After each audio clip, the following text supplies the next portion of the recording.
Terence Stamp, British actor who portrayed General Zod in early Superman films, dies at 87.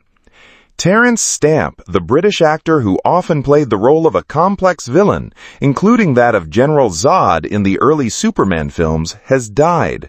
He was 87. His death on Sunday was disclosed in a death notice published online, prompting a wave of tributes from and an array of fans and those close to him within the industry, including the British Academy of Film and Television Arts, or BAFTA.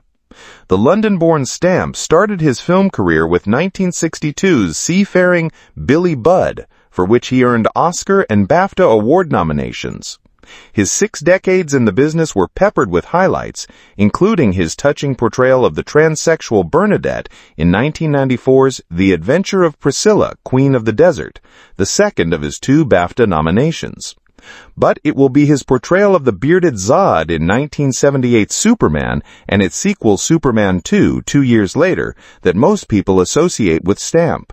As the Kryptonian archenemy to Christopher Reeve's Man of Steel, Stamp introduced a darker, charming, and vulnerable, more human element to the franchise, one that's been replicated in countless superhero movies ever since.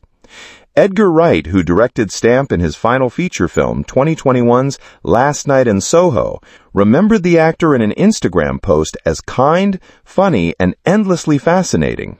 The closer the camera moved, the more hypnotic his presence became. In close-up, his unblinking gaze locked in so powerfully that the effect was extraordinary. Terence was a true movie star. The camera loved him, and he loved it right back, Wright said. Bill Duke, who starred with Stamp in director Steven Soderbergh's 1999 crime drama The Limey, said he was deeply saddened to hear of his death.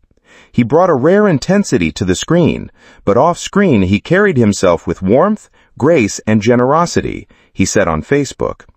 Stamp started his acting career on stage in the late 1950s, where he acted in repertory theater and met Michael Caine, who was 5 years older than himself.